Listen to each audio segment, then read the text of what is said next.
One, this is my foundation course in chocolate making. The day one starts about the basic chocolates. I've given you a theory. We had a good 20-25 minutes theory about chocolates, where I've discussed about what is chocolate, what is couverture, which are the brands to be used, the right ratio, what is the right way of melting the chocolates. Okay, now as we had one question from one of the student, that the taste wise, obviously compound and couverture has a vast difference in the taste. Okay, but the pricing also is definitely much more than the compound. The couverture is 4 times more.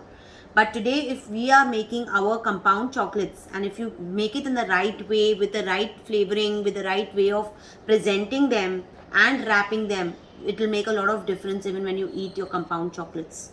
Okay, so I have even anyways given you the way how you temper your chocolates. The couverture chocolates briefing is also been done, where I've told you which are the temperature, how the temperature works with dark, milk and white.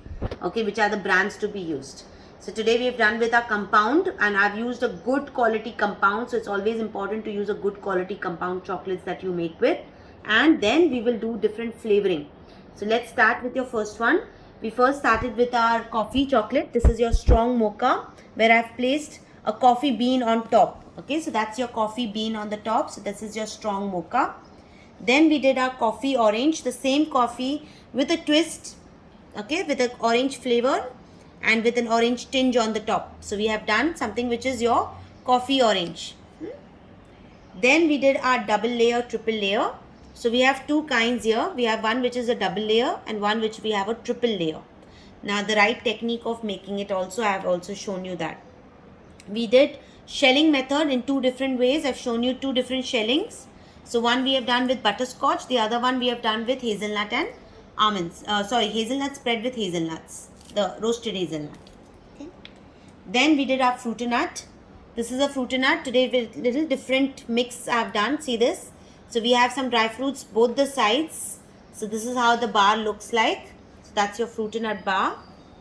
Then we did our dairy milk. I showed you how to wrap it correctly. This is a corrugated wrapping paper, and it looks very neat when wrapping your squares and rectangles and your circles.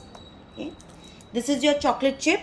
So where I've shown you the dual chocolate chips, both dark and white, and the transparent wrapping, how you can wrap your chocolate chip chocolates, or whichever chocolates which are fancy in looking and you want to make it transparent.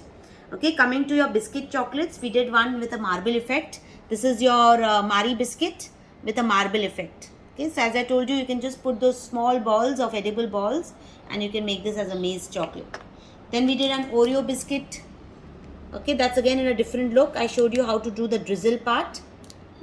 We did our perk with some gold balls, edible.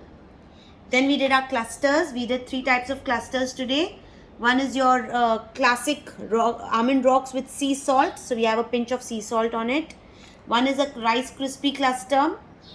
One is a muesli cluster.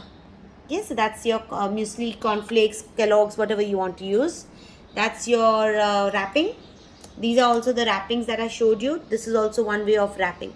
Okay. We've also discussed the boxes. I've shown you some boxes, how you can place them, transport them. I've priced everything. I've given you the pricing, how you should price these chocolates also. Okay, and transportation is very important, how you transport them. Okay.